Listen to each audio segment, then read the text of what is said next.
Thank you ever so much for coming.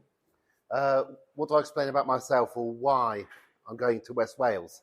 I was born in Oxford to David and Bronwyn Dorling. Mum was a teacher, Dad was a doctor. I grew up there till I was 18. I lived on the roundabout, which was the centre of the greatest inequality in the city, which is partly why I do these things. And I went to Newcastle because it was as far away from Oxford as you can get, while still being a bit timid and staying in England. Right, and that kind of sums me up geographically. I went to geography and maths, so you're going to get some stuff about maths later. I then moved to Bristol, to Leeds, to Sheffield, 5 months in New Zealand. Again, I was too timid. Back here. And for the last 11 years, I've been at the University of Oxford. I'm a professor of geography. And for the last 25 years, I've looked at inequality because it got worse. So you couldn't really stop looking at it. But the good news is, at least for me, the things I'm going to do next year and the year after aren't going to be about inequality because I'm quite optimistic. Some of the things you're going to hear are depressing, but there's a clue in the title of the book. Right? The book's called Peak Injustice, and that kind of gives you an idea about where I'm hoping this place, the UK, currently is. I'm feeling optimistic, not only because I'm almost on my weekend holiday, but coming here is quite incredible. I was slightly suspicious you'd set things up because I counted 4 cars coming to drop off clothing and other things. The number of kids is unbelievable. People eating, it's absolutely full. The furniture's being made and fixed. You know, you couldn't generate a film set that looked like this place over what the country could be or could do with the resources it already has. But of course, you know this can happen here. Here is unusual, but new things always start in somewhere which is unusual, and then if you're lucky, they spread. 6 years ago, I published a book called Peak Inequality, which was about income inequality and, again, a collection of chapters and papers put together. That was optimistic because I thought income inequality had peaked. I still think it did. Yesterday, one of my PhD students showed me a graph looking at the Wealth and Assets Survey, which is our best survey of who owns what, one of the best surveys in Europe. And it turns out that wealth inequality went down to the latest period being April 2018 to March 2020. Now that really matters. I warned you it's going to be a bit nerdy because, of course, March 2020 was just as the pandemic hit, so nothing had yet happened. Wealth inequality in the latest period released, the period just before the pandemic, was lower than the period up to 2018. You're constantly told that everything is getting worse and worse. And that's partly the fault of people like me, because what we do is zoom in on the things that are getting worse and worse. And I'll do that in about 5 minutes. Don't worry. Right? You'll get the misery. I can't help myself doing it. But there has to come a point, unless things utterly fall apart, there has to come a point where it stops actually getting worse in terms of the differences between people. We might still get poorer, we probably will, but the gap between people stops getting worse. The first 2 chapters in the book are about Jeremy Corbyn and Keir Starmer. Right? So there's a lot of politics in it. The people who've written nice things on the back of the book are John McDonnell, former Shadow Chancellor, Melissa Benn, campaigner about equality in education, and David Olusogun, who is leading figure on British history and where we're going. But you get an idea. You can always tell from who's willing to put their name on the back of a book what its politics are. The reason I'm pointing this out now is I think you've got the 7 Children book over there. Yep. And that's a very different book. And both of these were published within the same month, September, October this year. They weren't supposed to be, but publishing is out of the control of the author, and there's two different publishers. 7 Children has a former head of the number 10 policy unit under Blair saying this is great. Not that I'm saying anything different in the book, but that some things happened. It was reviewed by David Willits, who said it was fair. Some things happened where nobody claims anymore, apart from what I've just done to you, that things are getting better. Nobody anymore claims that the Thatcherite experiment worked. Nobody. Well, maybe Liz Truss. No, but it's difficult with Liz because seriously, it is. You're on the edge of this kind of pity thing over. You shouldn't really laugh, and they've lost when you actually are worrying about her feelings, right? And Tufton Street, they're still there. The billionaires are still there. The mad folk are still there, but they've really, really done badly. They've kind of been found out. They won't have gone away. They're hiding under rocks. But the idea that if you reward the tall poppies, if you look after the talented, the wealth will trickle down and everything will get better. And if we, leave Europe and forge a thing on our own, it'll all be wonderful. No, and I'll be very kind if any of you want to argue that later, right? But I don't hear it anymore. I really don't. And I deliberately go to meetings where people are on the right because it's more interesting. And at the moment, it's not upsetting. It's kind of okay. So misery. Let's do that. We have to, and people get annoyed. Oh, this does get, and this gets me down, which is why I don't. It's quite hard writing about things that are bad. January this year, 2024. There's a major news story. You may remember it, you may not, because we got used to misery. If you're really old, you'll remember the story of Jennifer's ear. Can anybody remember an election that was affected by Jennifer and her ear in an operation? Yeah. Thank you. Okay.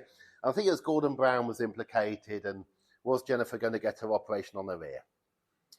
Okay, January, the equivalent story in January was that a little boy, 2 years old, had died, starving to death and dehydrated, next to the body of his dead father.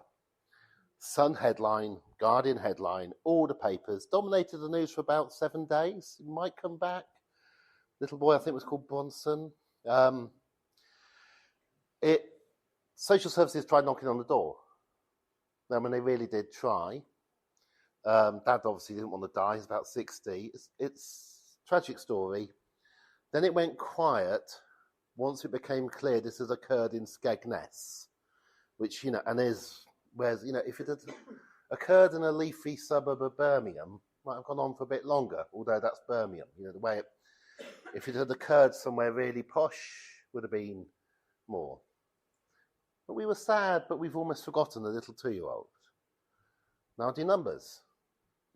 There's another 60 to 80 2-year-olds that died unnecessarily in 2024. The national child mortality data comes out every year. It came up about 2 weeks ago. Nobody bothered to report it 2 weeks ago. A year earlier, we got a few press releases. Why should they? Because a year earlier, it had risen for the 3rd year in a row. Child mortality doesn't rise. It really doesn't normally rise. And this wasn't because of the pandemic, although the pandemic did help older children at first, because the most common form of death for older children is being hit by a car. So child mortality went down with the pandemic, but this isn't that. The rise was for children aged 1 to 4. And the rise that had occurred 3 years in a row and up to the last year was basically due to lack of food, lack of care, lack of water, absolute immiseration. And the figures that came out a couple of weeks ago, it's got worse again. We have a monitoring unit in Bristol that works really hard to very quickly check what's happening with the figures. And the tragedy is that now's the time it needs to be doing that, and nobody's really paying that much attention. It's like we're used to bad news, right? You all know that we are the most unequal country in Europe, give or take maybe Bulgaria if you're nerdy. And the nerdy ones of us are waiting for Bulgaria to get its stat in, and we can go, yes, we finally reached the top of the league table in terms of income inequality. We were the second most equal country to Sweden when I was a child. When I was a child, I grew up in a town with the first baby incubators in the world, with the lowest infant mortality on the planet. That's in my lifetime. We had the best health service in the world at that time. It takes a lot of work to dismantle it. It's still half there, but the absolute deliberate chipping away, privatising as much as you can, underfunding, creating fake competition to use up resources badly. That was just nasty. It wasn't just stupid. It was deliberate. Because some people hate collective provision. They think it is bad. Social statistics used to be difficult. You used to have to measure complicated things in the Blair years and sort of say it's not all getting better. You know that million children you think you've taken out in poverty? They don't know they have because it's only an extra £1 or £2 a week and nobody notices it. But yes, statistically, you took 1 million children out of poverty, Mr. Blair. But the Gini coefficient of income inequality did not move one iota because you did it so cleverly or at such little cost that it didn't alter a child's life. But at least it wasn't getting worse under New Labour. 2009 was when Portugal became less unequal than us. Why does it matter? Because Portugal was the second most unequal country in Western Europe in 2009. Other countries in Europe have been getting better. We have kept our inequality level essentially static since about 1997. At the highest, it moves by about 1% a year, 2% 1 year in 20, which is what you expect by chance. It's just like high blood pressure all the time. And other countries have been getting slightly better. It's possible to get better. Inequality has fallen across most of Europe. Inequality has fallen across most of the world within countries. Yes, a couple of dozen billionaires own more wealth than the poorest half of humanity, and you can fit them on a bus, and in January you'll read the latest statistic from Oxfam from Davos telling you how terrible it is that Musk and his friends, who you literally could all put in a bus, and I always think about the bus. But so the extremes, yes, but once you go off the billionaires and look at the rest and include the very poorest, there is a quiet coming together going on worldwide, and it's not just because of China. The same with infant mortality, the same with literacy. There's an enormous amount of good news. Child poverty. The United Nations routinely produces child poverty statistics for all the countries it can accurately measure. These tend to be more affluent countries. They'll come out this month, but the ones we've got are December 2023. And in 2023, the large majority of countries recorded falls in child poverty in the last 7 years. And some of these were enormous. About a third were enormous. Falls of a half to a third. In places like Romania and Korea, which has just been in the news. You know, they've done the right thing. They've said, no, you can't declare martial law. But Korea, from the time when the film Parasite was being made, or what was that game show with the billionaires? Squid Games. Okay, Korea's kind of poster child for inequality and a dystopian future. Korea has reduced child poverty, I think, by about a third in 7 years, partly by not having children, but it's not just it. If I could show you one graph I've had, I would have the graph up here. You couldn't believe this, and it's kind of like, of course you can, because we have so few children now in so many countries, and you've only got to be slightly bothered, and it's very cheap to reduce child poverty. But you can tell where this is going. I mean, imagine this graph. There are a few countries where it's increased. But the really good news is, it's even fallen, by the way, in America. Not that USA, not that has helped, because most people are worse off than they were 4 years, as we now know. The countries in which it's risen, I think, are Iceland, France, Norway, and I've forgotten the fourth. But they had the very lowest rates. So a rise really is trivial. And then at the top of this graph, there is one country that stands out with the biggest rise in child poverty of every country the United Nations measures in the last 7 years, and that's the United Kingdom. And we weren't low to begin with, right? We are off the scale. Our children are getting shorter. We measure their heights and they're getting shorter.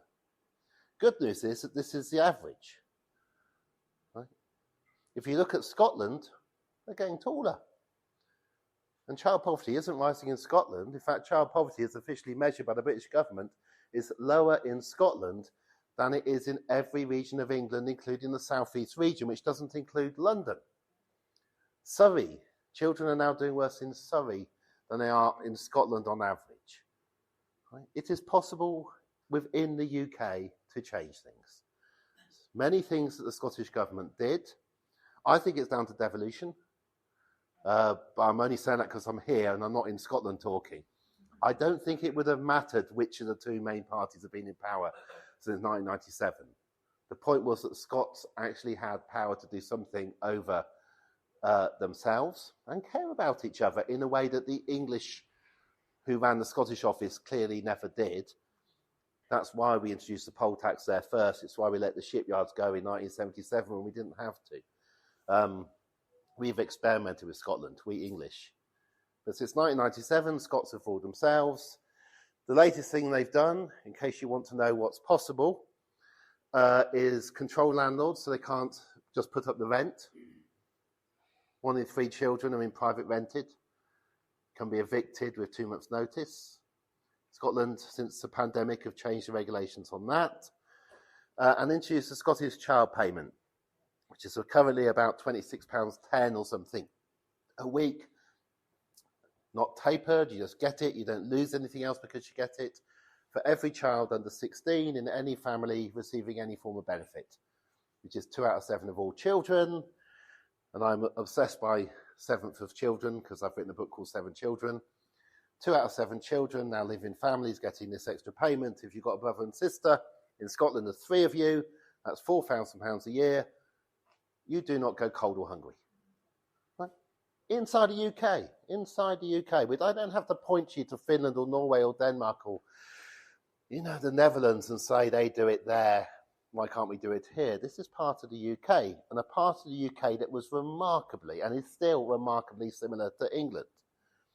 Edinburgh and Glasgow are riddled with private schools.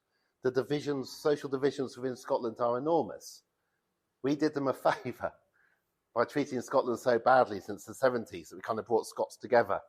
And I do worry about independence over, once you've no longer got the English to worry about, how are you going to get on with each other? But Scotland shows what you can do. What Rachel Reeves and Keir Starmer could do on a shelf. Just take it, implement it. Fully costed, happening. It's literally part of the UK. If they wanted to do it, they don't think they can. Rachel believes what the Treasury tell her, not least because the Treasury tell her at night, if you know more about, it's very tightly packed who's with who. All has to be done within the bounds of the OBR. I think Labour put forward 17 bills, 2 have passed.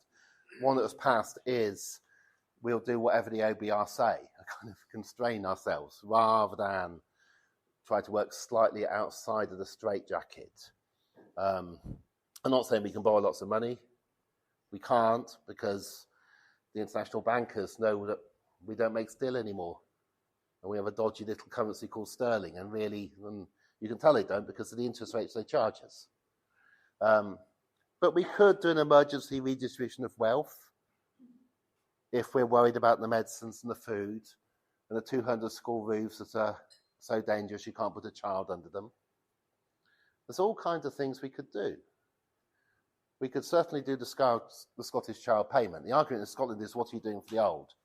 And the argument back is, sorry, not enough money, but the children are the future of Scotland. There is an enormous amount that is possible. We talk ourselves into saying it isn't possible because a number of people understand what it would do and do not want their lives to change. If we became a slightly more equal country, and we're starting to do that already, but if it carries on, then you can't live parallel lives. You can't separate your children from other children. It's incredibly expensive. We spend 1/3 of everything we spend on secondary education on just 7% of children, where we are paying for them not to mix with other children, not for a good education, not to mix with other children. Oh, and to have a lot of resources so that, they're going to get A's and B's. That isn't a good education, that's getting A's and B's. It's a different thing. You can only do that if you're incredibly unequal. The only other country in the world that did that was Chile, until 2019, when they had a mini revolution in Chile and the school children burnt down all the metro stations. Chile, by the way, was always put forward as why you can have high inequality for a long time. People like me. Nothing will ever change in Chile. And then it did. Then there was a pandemic. Now we're seeing what happens. So I'm optimistic. A lot of that optimism is purely statistical. It is when you have got to the bottom of so many league tables, it is really hard to stay down there.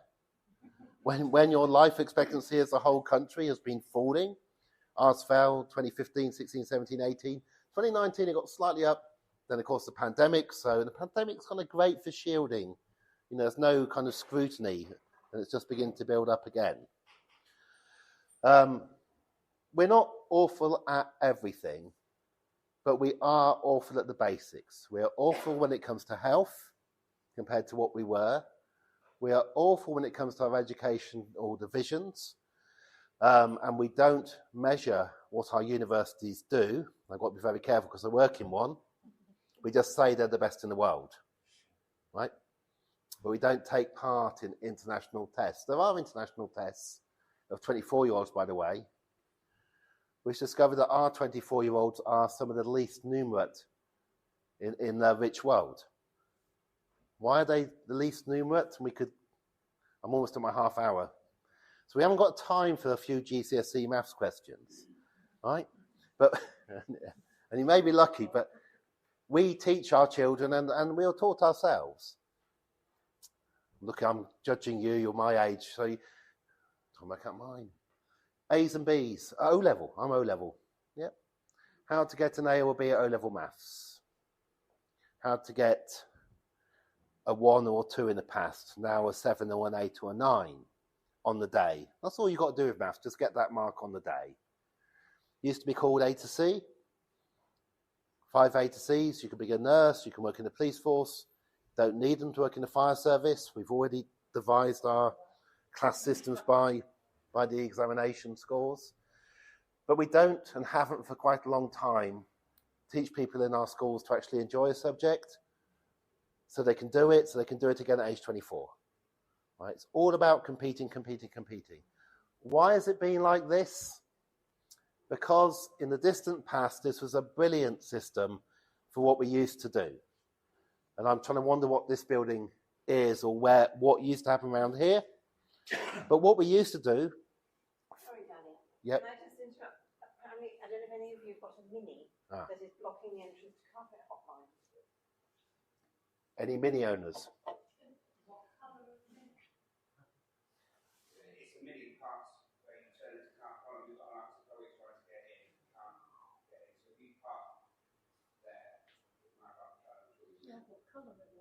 Do you know what colour it is? It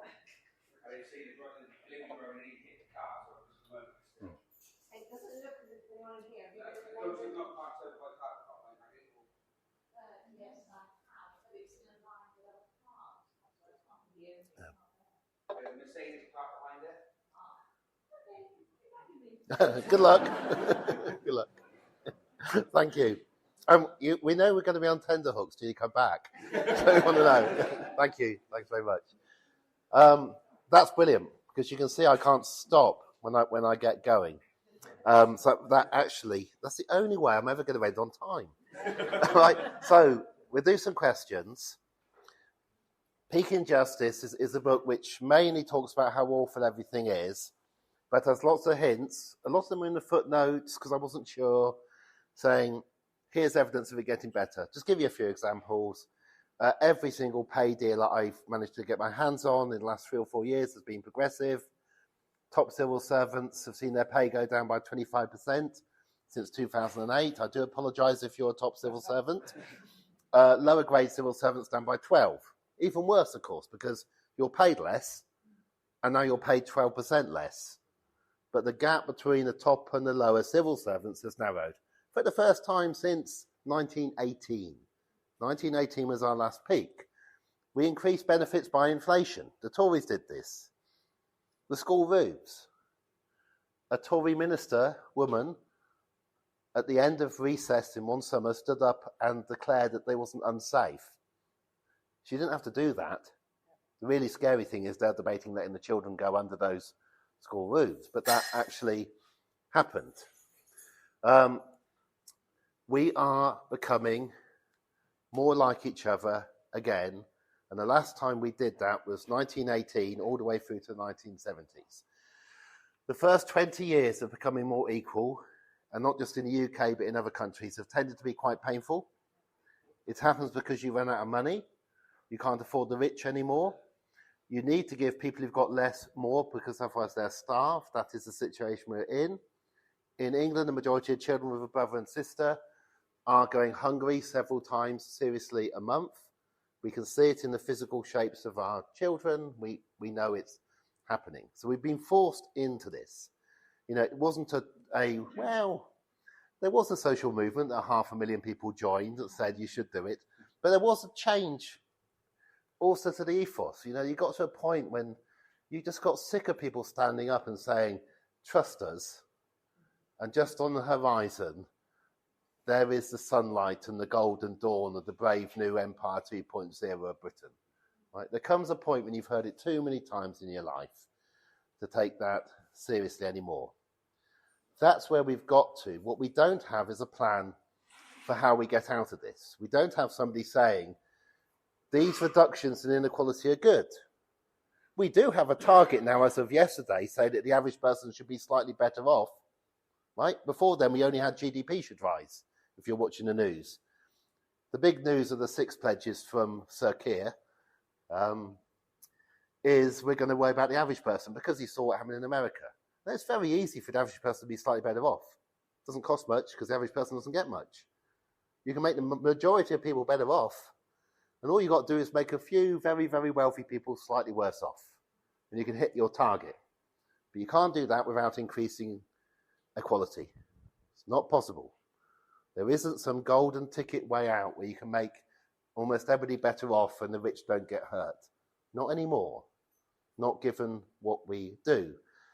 And that isn't bad news even for the rich, because the rich live such dislocated lives from the rest of us that they're petrified about their children and what's going to happen to them. I have rich people ask me, why aren't they getting the pitchforks?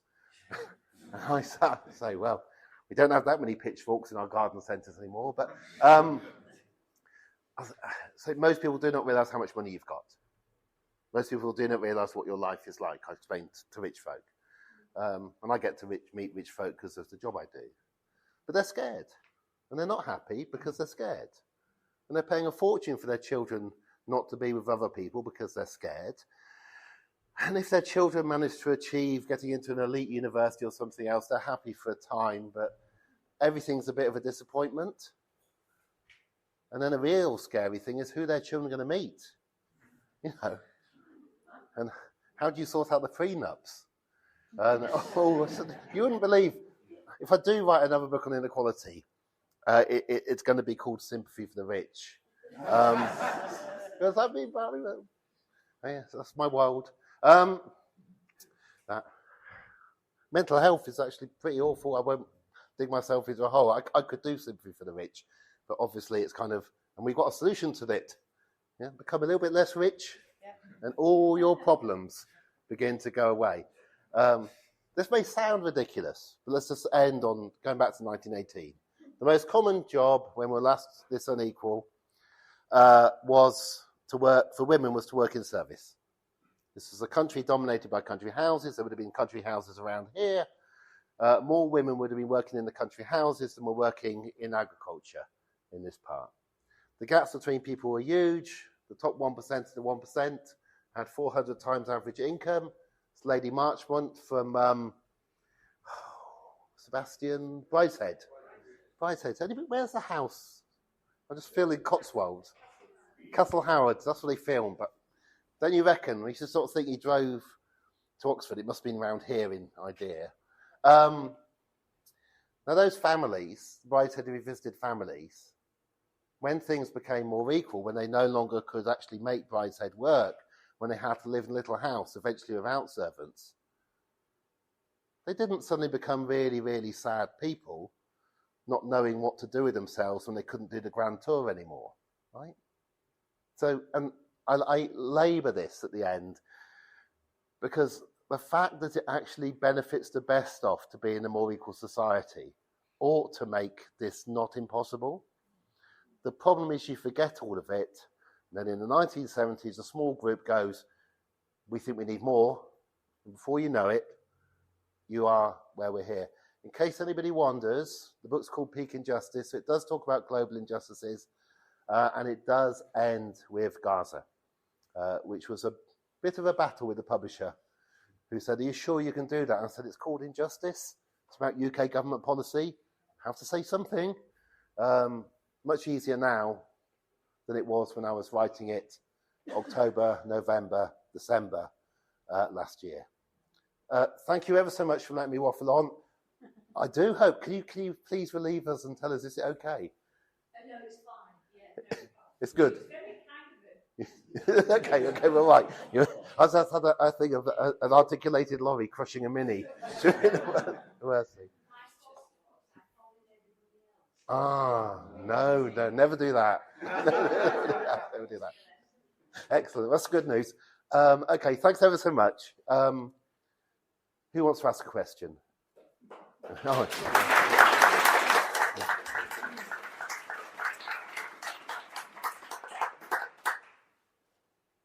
We'll try and do them short. You. Thanks for that. I just wondered, that was a lot of mystery. Do you have any, are there solutions in the book? As in, I mean, this is a fairly dicey area, and I think that when you say that the solution is to that the rich have to live with less, how are you going to pitch that? How do you do it? Well, we've already pitched it, so it's begun. And in fact, it even began before the pandemic. It wasn't noticed. Then there was a confusing time during the pandemic. COVID was remarkable as a disease in terms of how it is most damaging if you age. There was almost no disease. So we lost 15% of our men over 90 died, and 10% of all women over 90 died. And then, it was mainly... People often talk about how the poor were affected more by COVID than the rich, but that's only when you adjust for age. It's a bit like saying who's more likely to be bald, having adjusted for age. The key thing about being bald is getting old. Why am I going on about that? Because a lot of property went on the market with the pandemic. There was a flight to the countryside. That was only possible because there were houses to sell in the countryside. That temporarily upset our wealth statistics, because money followed down to another generation for short term. It was going to come anyway. And that confused us. And we thought, people are getting rich again. But no, they're just moving into houses they would normally not have moved into for another 10 years. The budget has increased taxation on better off people. They're starting to remove tax loopholes. You get an enormous amount of bother if you say that you're going to reduce the inheritance tax exemptions for very, very rich farmers. I mean, an enormous amount of bother for doing that. What I would do, and this may not be sensible, if I was Rachel, I'd get myself 4 Union Jacks, at least 4, because you want to beat Keir, he's only got 2. 4 Union Jacks behind me, and say you feel the pain of the farmers. It's really trickle, It's going to be hard. Okay, you've got 10 years and you can probably do it. You probably aren't going to have to get rid of the farm. Little Dominic can have it, whether he's any good at farming or not. Well, it's not the idea of inheriting the farm isn't necessarily a very efficient way of farming. My children are lovely, but they're unlikely to want to stand up and embarrass themselves like me. The idea we celebrate nepotism. Anyway, it's not the way to win people over. So I feel the pain of the farmers. This is terrible. we're going to make sure that everybody else in the country who's as rich as the richest 200 farmers is going to pay their tax as well. And we're going to go for every other loophole, patriotically, because we love this country, and we really care about farmers. And Jeremy Clarkson is going to have to pay inheritance tax now, right? But because we feel for Jeremy, we're going to make sure that every other person like Jeremy, no matter what tax loophole they've gone for, and I'm sure Jeremy really loves farming, and it wasn't just a tax avoidance while he lives a bit north of me, and do it like that. So, but it's a short-term thing. The wealth redistribution is the short-term. You've got to, what we did in the 20s and 30s is people on top pay just stop having a pay increase. We did that for 20 years. Building society bosses, it's shocking. It wasn't deliberate, just there was never a reason. Or once you start to have pay deals, like in my union, UCU, where somebody like me gets very little, or I would go for nothing. And that inflation means I've had real falls in my living standards. I'm a university professor. Does it matter? It affects my summer holidays, right? I can't stand on a barricade and go, oh, it's going to change the quality of university professors. But people who are paid the lowest in my profession have pay rises. They're still actually worse off with inflation, right? But the gap is narrowing. And the other unions of the other people in my building, because 500 people work in my building, and most of them aren't academics, they've secured larger pay rises than we have. Because although we might think we're the most important people in my building, the academics, you can't actually make the building work with all the others. It's a bit shaming to suddenly realise when you go on strike that everything keeps going. It doesn't keep going if the toilet roll isn't delivered. So my optimism is that the wage and benefits role begins, and then you can't argue easily to avert it. Wealth, Rachel Reeves could simply add 2 or 3 more council tax bands, a bit lazy, but an easy, fast way rather than a proper property tax or something else. There are many, many loopholes that exist. We could begin to extend taxation into a larger group, income taxation. 47% of all adults don't pay it. That's not normal in Europe, but they can't. We should be getting rid of consumption taxes like VAT, which is stealth and affect the poorest the most, and taxing activity that pollutes, that produces carbon, that is antisocial in other ways more.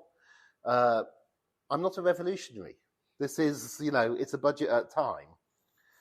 My hope is that budget we had, which is quite unusual, biggest transfer, I think, for decades, is the start of many.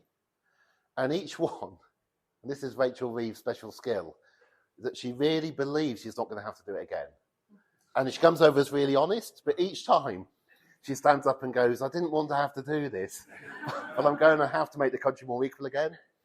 But I promise I have an answer. My worry is of not doing this more overtly is it allows reform to get bigger and bigger and bigger.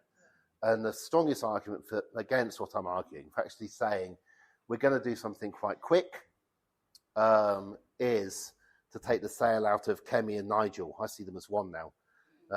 Out of Kemi and Nigel's. Otherwise, Nigel just stands in places like this, and it's Nigel-like friends. Kemi and her friends stand in the cities. Conservatives and Reform don't compete for votes, and you're in for a hell of a shock and a very different kind of government in 4 years' time. Yeah. Got any from over at the back?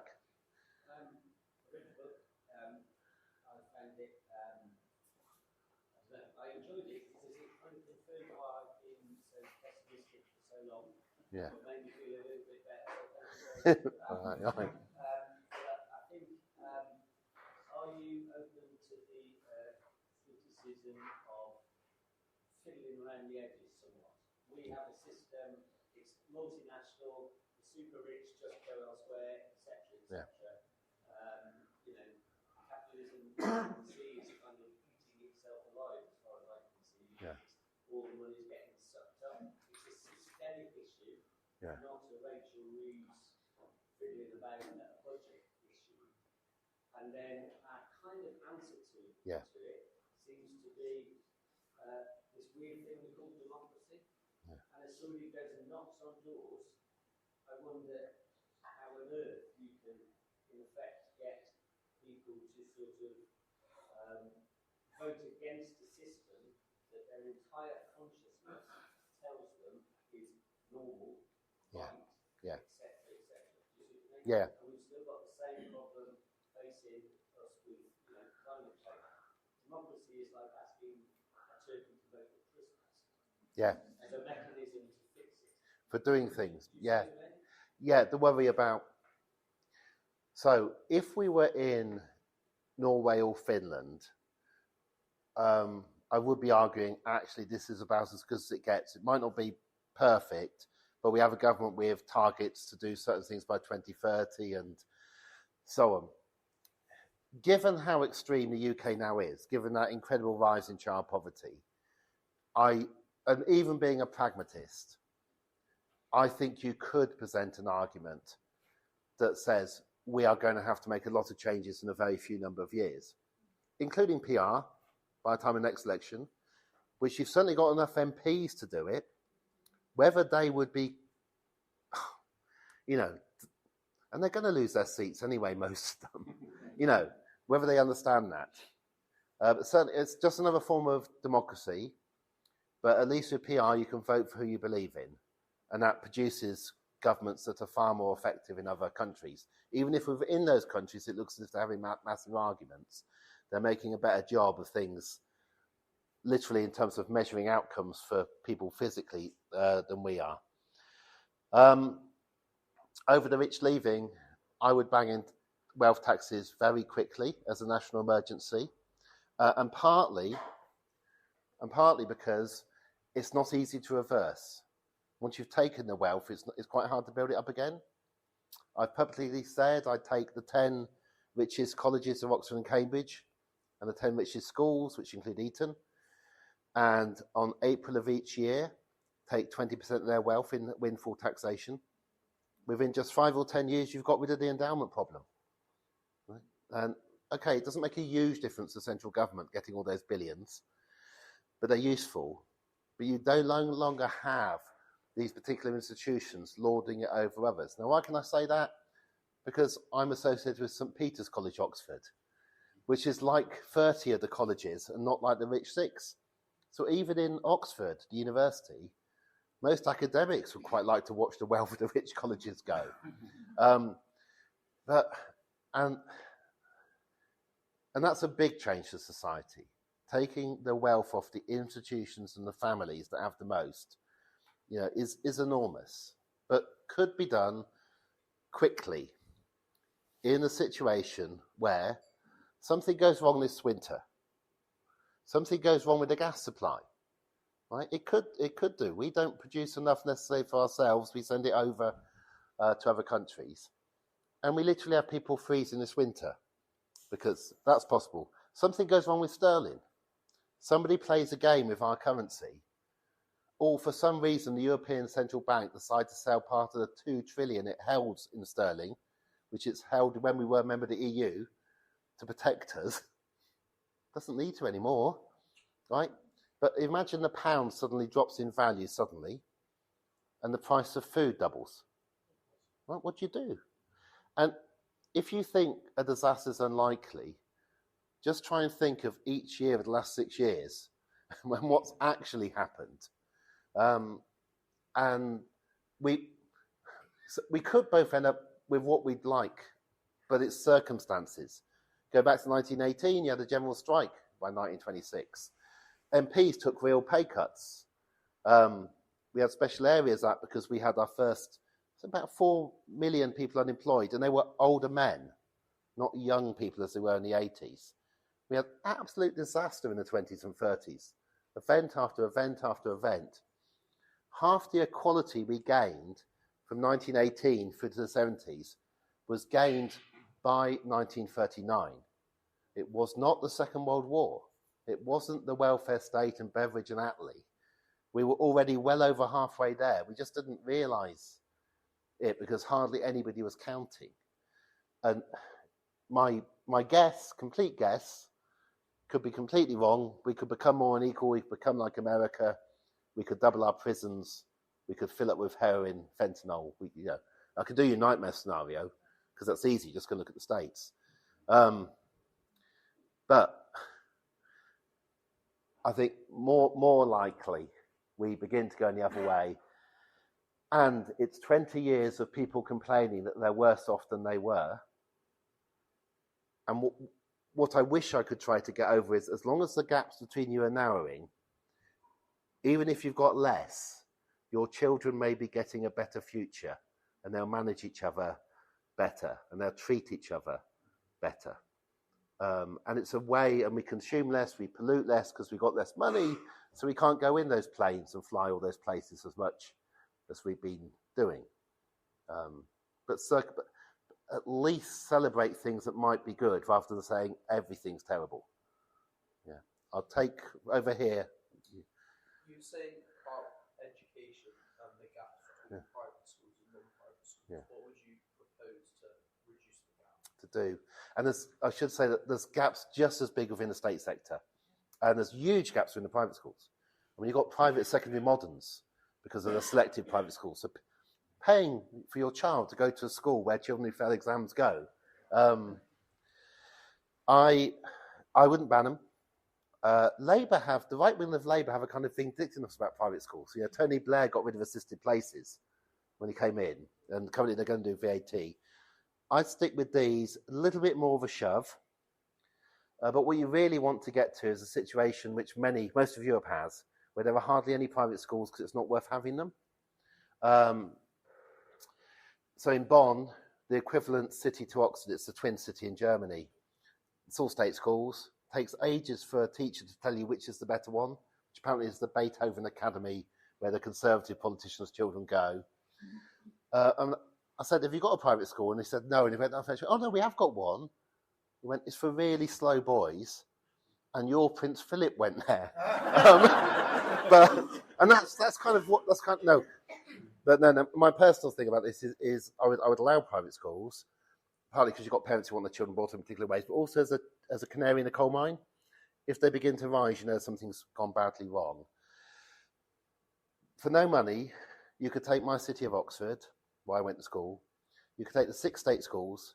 You could have a single senior management team rather than 6. You keep the names of the schools so people don't get confused. But you can move the teachers between the sites, so you don't have all the teachers over 40 in the Tatler recommended comprehensive, the posh one, in the north of town. And you don't have all the teachers under 23 in the school that's failing. So you move the teachers around. One of the sites can specialise in science, have the best equipment of the 6. So that's where you move to do your physics or chemistry A-level. Another can specialise in languages. You can beat the private schools of Oxford, where 30% go at 15, most of them. You might, this is me being megalomaniac, you might have to nationalise Magdalen School just because of where it sits geographically in the middle of the city. You know, because you need somewhere for the teachers to have tea and coffee. You know, if you're moving them between sites. But Magdalen was set up as a public school for poor boys. But I would leave the rest and I would just outcompete them. And this sounds ridiculous, but we're halfway there. So I went to school in this city. For my school, which was bog standard, not poor, bog standard comprehensive, 2% of us went to university. That's 6 out of 330. Went to Magdalen. If I'd gone there, odds on. It was really worth your while sending a boy to a private school. Girls they've always been clever or different. But anyway, for a boy, you're 20 times more likely if I'd gone. Now, for my school, still bog standard, half the children go to university. What are you paying for? What are you paying for? You might say, oh, I'm paying to keep my children safe from drugs. Where do you think the drugs are? In the school? No, we should be just serious. For the comprehensive schools, the most interesting set of drugs are in the most expensive catchment area comprehensive, because my kids can take 40 or 50 quid from my wallet and I'll just go, oh, I must have drank a lot last night. Right? But anyway, I hate you're not paying to keep your children safe from drugs when you send them to a school with lots of other rich people. We've got 6 international schools in the city, full of children from around the world, £50,000 a year. Mum and Dad don't have to see them ever. It's terrible. But I would do a mixture of increase the quality of state, mostly without spending more money, and getting rid of some of the perks. We have a private school in Oxford which has a 9-hole golf course within the ring road, and we have the worst homelessness after London. But just try and get it to and help parents not be petrified. They're absolutely scared witless. You don't buy a tiny 2-bed house when you could have a 3-bed nice house. You don't buy that 2-bed house in a particular catchment because you're not really scared that your child won't go to this primary school rather than that one. Right? And this doesn't happen in other countries. Right? It's entirely possible to not think that you'll wreck your child's future if you don't spend as much on your house or directly on them. Just behind you first, yeah. Thanks. I'm concerned we're going to track the states and end up with a far-right government in 4 years. Yeah. It's not no better than the Democrats in ignoring the bottom 50%. Yeah. What do we need to see them do to actually make enough of an impact to engage the ordinary people to then Okay, the optimism, but there's a tricky thing between sound bites and being good. I mean, Boris Johnson was very good at this. So was Tony Blair, incredibly charismatic, short sentences. He can do that. The problem is it's hollow. But you can't just be a nice person with a beard, what I'm thinking of, because if you don't have any charisma and you can't sell your message and you talk for 30 minutes rather than for 30 seconds when the cameras are on you, then the BBC and Sky will choose the boring 30 seconds. So you do have to have PR and know how to do your press well. But when you're doing so badly as a country, you could absolutely have messages where you're doing things that make a difference. And it's safer and easier to actually have a commitment. There could be an advantage that Keir Starmer is so incredibly boring. And his charisma, because, nobody can claim that he's an actor pretending or making it. So it could, I'm being a bit cynical but, there could be, like John Major, and actually John Major's record wasn't bad. Inequality fell under Major, nobody noticed. But, there's kind of, with John Major, you're not really being fooled by his charisma, if you remember. Same with Starmer, same with Reeves. I do think they need to move some people in who really care and can show emotion and that they care because they're fighting emotion, and probably move the health secretary to something else because saying you're going to privatise the health, well, he won't call it privatisation, but that is his record, what he's stood for many years. Yeah, the health secretary could be the most likely reason for reform and the Conservatives united doing really well. So it's a clear and present danger. But whether the party I'm a member of will be happy with me saying that, but it's in Labour's interest not to have our current health secretary as health secretary. Need RMP. Yeah. He's a GP. There you go. Well, and why not? There's always been enough. Yeah. Yeah. And a health secretary is a figurehead where you talk. You don't actually. You appoint the civil servants who tell you what to do. Jeremy Hunt appointed civil servants who let him allow the figures to get worse. He didn't do it himself. He wasn't a nice man. Yes. Shout out. I've got a million questions. Do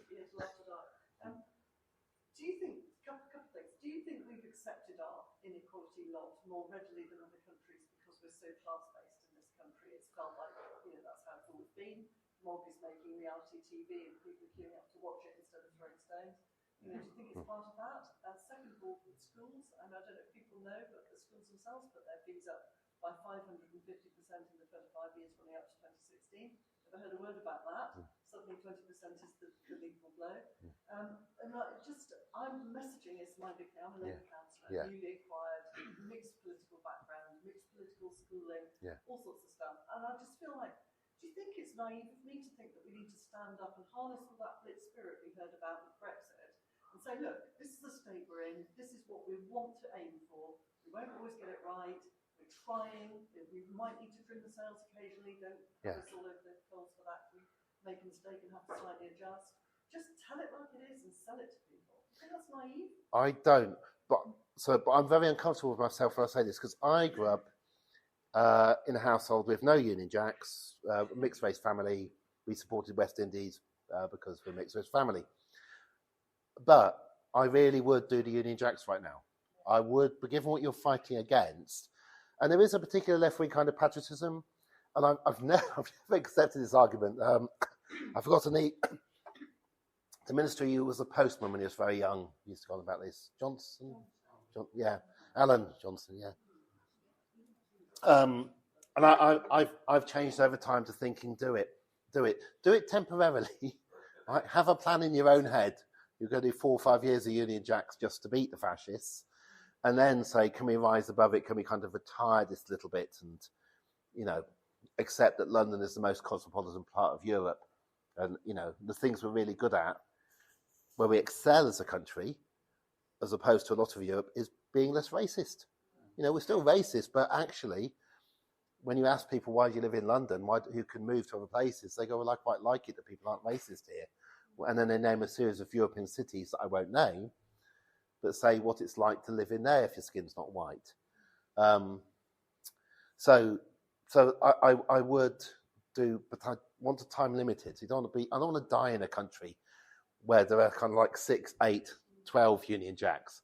I want a temporary burst of patriotism and an admittance that we've got to a point. The cost of living crisis didn't go away. The prices haven't come down. They're still up there, 30% above what they were 2 years ago. Right? When I get to West Wales tonight, there's only a co-op.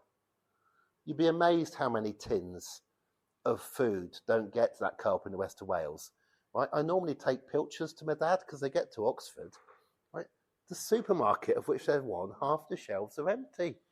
Right? Let alone the fact that he's got a pension, but there are people, and you can, the fact you can physically see the effect of Brexit across the country over where no longer is it worth sending a lorry with food to, because once you've got it through Dover, you've increased your costs so much.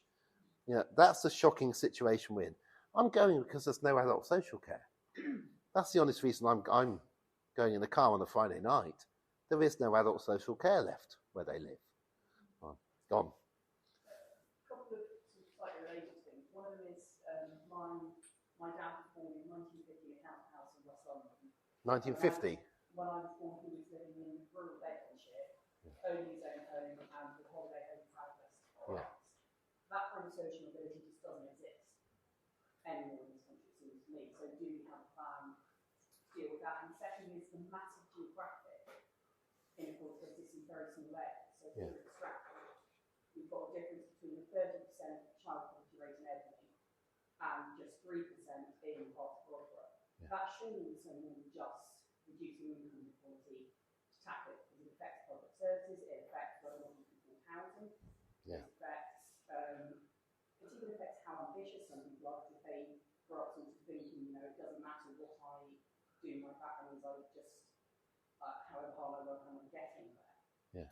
Surely that is a much, issue we need to solve, but much more complicated than just sort of saying, let's move some money from the very rich to the people who have much less. Okay. You can only base, you can do lots of things, but you can look at what's happened in other places or what happened in the past here and what we did. So, 1918, hugely unequal, enormous local inequalities as well. So you had the slums, and then you had the middle class estate, and then you had the big house. So we've been there before. Now, we did more than just move money. We built council houses. Most of them were built after 1918. There's a cohort of all the children born in 1946, the first birth cohort, all born in a week, and they've been followed through life. And so lots of our stuff about what makes this kind of cancer happen is based on that 1946 birth cohort. The narrow majority of them lived in a council house as a child. So your grandfather is actually normal, right? It was the majority, but those council houses were new. And they were, you know, it was a lift up. And we forget we did it. So it was a social and council house building programme that occurred before the Second World War, not after. After the Tories built more than Labour, but the prime one was before. Education Acts actually say every child can be educated, everybody gets that. So you've got to deal with the mess of 57 varieties of academies and the people stealing money. The corruption in this country is unbelievable. And it's often not officially corruption. It's, I'm a head of an academy chain, so I really need £200,000 a year. I'm running a small housing association, so I need $250,000. Right? It puts other countries in the world famous for corruption to shame.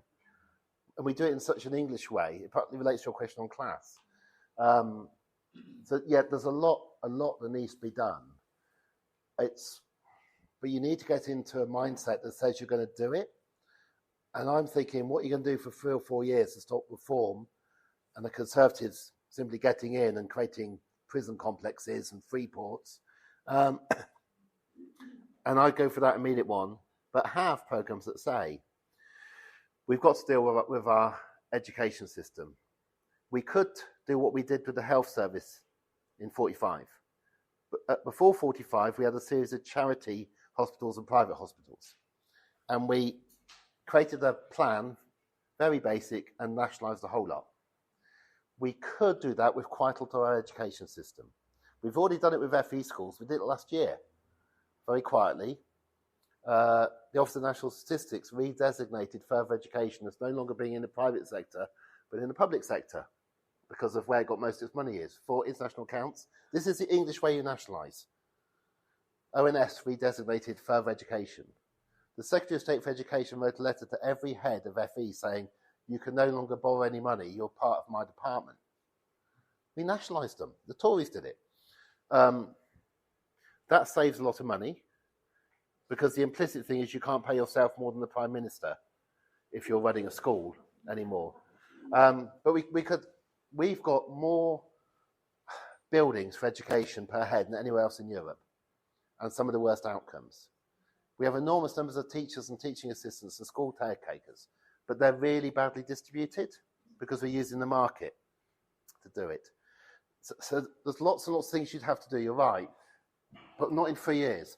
In 3 years, you've got to hit people's pockets and make them believe that change is possible so that they don't vote against their own self-interests and create us into a kind of Texas of Europe. And you can't sit back smugly congratulating yourself because you've got the biggest majority of MPs for ages, and it's now all the grown-ups in the room. Because currently I can see them just coming off a cliff like lemmings, sitting there in SW1, going to dinner parties, going, oh, don't worry, the people will eventually realise that we do this all because we care about them, right? And that, you know, who are we doing it for? We're doing it for the poor. It's the worst chant I've ever heard in a Labour Party meeting. Sorry, and I'll do you, I promise. Yeah. Have you tried to link between inequality in countries and centralisation? Because I think there's been an increase in centralisation in this country, and for example, Yeah. devolution. Yeah, inequality and centralisation. Yeah. As national governments, but what communities do in the meantime, have you got the power to do the change from the bottom up? Because are we going to wait for the central government knows best to Yeah, if you devolve, it's good. Germany does well. But even countries that aren't devolved, in effect, often devolve power. The most unequal countries in Europe are UK, Russia, and Turkey. And they've all got a megacity, like Moscow, London, Istanbul, all originally designed to run an empire. USSR, British Empire, the Ottoman Empire. So we have this dead star of a megacity sitting there. And it's really difficult when you're in that. It's much worse than Paris and France. Everybody has to go to London. Increasing numbers of graduates go to London. They're even going to London in higher numbers than ever, despite the fact you don't need to be in London because the offices aren't open, because you work from home, right? But the rents in zone 1, 2, and 3 are just going up. So yes, and a bit like trying to answer your question, solving the problem of London is not easy. The problem of Germany was solved because somebody put a wall literally through their megacity. Sir. Are you speaking directly to Rachel Reeves and Keir Starmer? And if they have said, are they listening to No, I'm not. But kind of obliquely, what I think happened, 3 or 4 weeks before the election, there's a Sky poll that said Labour could lose. And it wasn't completely stupid. It was actually, they were really scared that they might lose, which seems ridiculous now. They only won so well because of reform. Yeah, and they know that. They had also only been talking to each other, and certainly not to people like me who might be considered to be traitors, because I was in the Party Political Broadcast in 2017, right? So very small bubble. Get into power, become Prime Minister. First of all, they got to talk to all their MPs. At least half those MPs became MPs because they really care. They're also discovering the lives of their constituents every Friday. At least half of them are doing that. Every single poor constituency in the country is represented by Labour. These are the poorest constituencies in Europe, poorer on average than most of Eastern Europe. It's a shock to quite a lot of the MPs to actually be told about the babies never washed in warm water in Oxford, let alone other places. And I think what you're seeing is coming out of that bunker of we've got to get all those Trotskyists out of the Labour Party and so on, into having to talk to a wider group of people, a realisation that the situation is worse. Now, they initially blamed it on, the Treasury had lied, 20 billion. But you don't need me talking. You just need a bit of openness and hopefully a bit of a sense of you don't want to be the worst Labour government ever on record because you allowed in the equivalent of Oswald Mosley. You really don't want that going down on the only thing people ever remember you for is you let in the equivalent of Oswald Mosley and his sidekick Kemi. Yeah. Like Batman and Robin. Yes. Can you talk to us about foreign policy and the fact that we are funding NATO and Israel to commit genocide? Yeah, well, Amnesty came out yesterday. Was it yesterday Amnesty came out? It's interesting watching it. We've done this for a long time, a special relationship with America. I'll go to the positives on it. The positives were, which is very hard to do when you've got the killing going on, the shock announcement of the Attorney General after the election. It wasn't the Attorney General it should have been. And Liberty Town with this and others, it's a pro-Palestinian Attorney General. Now, why did Keir hire a pro-Palestinian Attorney General who's already said 10% of arms exports can't happen, they'd be illegal? I think Keir's probably scared of spending the last of his days in The Hague. But that's good, at least. But it's a truly awful situation. You can't talk about justice when the rest of the world sees you as a prior state. And that's where we are.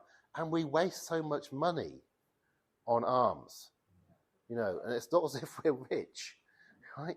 We have still one of the lowest public spending rates in Europe and one of the highest spending on our military, which counts as public spending, right? We just can't afford to do it anymore. But I don't know how I'd say that with having 4 Union Jacks behind me. So we need... Speaking to reform candidates at the last election, they were, almost all of them were anti-war. Yeah. And, for very good reason, of course, then it was talked about bringing in conscription and forcing our young people to go and fight in Ukraine. So, and that still might happen. So, do you think that is something that Starmer could do now, is allay people's fears of that happening, and therefore... He could rein in the Foreign Office. He worries about the rule of law. He does worry about the rule of international law. very early on, he did work against death penalty. Yeah, he has done some things in his past, but we can't afford it. He needs to get David Lammy just to go around just smiling and not doing anything. I know. Robin Cook, remember Robin? Tony Blair had Robin Cook. Bit of a reshuffle. So somebody like Robin Cook and save money. Apart from not cause harm and damage, save money. Shall I do one more from anybody over here, or really quick, last one? You talked about obviously keeping justice and inequality. Would the housing? I'll repeat it here. Would the housing situation be better off revamped and renewed? What we do about housing? Okay, peak of justice, peak inequality, and housing. Who Keir and Rachel were talking to before the election was the house builders. The house builders always do this. They got lots of money and invite you. I've been invited, except I get put at the very end of the table as the academic. And then there's Barrett and all of them clustered around the minister. Hence 300,000 houses we built, get rid of planning permission. You can't build that fast, and we can't get there, even if you should. But we actually have enough housing temporarily. A lot of it's empty. You need to encourage people to bid it. I get to spend holiday in Easter with the most successful civil servant in Europe, right? And he's called Jarmu, and he's now retired. Well, he's not. It's last year. For 40 years, he had one objective, which was to end homelessness in Finland. Right? They used to have 30, 40,000 homeless people in Finland. Very drunk men in the subways or heated public toilets, but huge homelessness problem in Finland. And Finland now, when they get angry, if I say they've got no homelessness, they get angry because they go, no, there's 5 people. And they know their names. It changes, right? And the kind of thing that they did, it wasn't just housing first. The equivalent of Canary Wharf in Helsinki isn't tower blocks of banks. It's social housing, but of all different kinds. Some you can pass on to your children, some you can't. My favourite kind is social housing for retired Finnish rock stars, which, as you can guess, has soundproof music rooms. But you know, and just watching Finland. Finland was the poorest country in Europe, and then to have the lowest infant mortality, the best education system, the first country with no homelessness. It's these things are possible, but they require dedication. And in this case, one person and 20 other civil servants, one person, one ministry, 40 years, absolutely refusing to accept that it was okay to have anybody on the street, and achieved it. Thank you very much.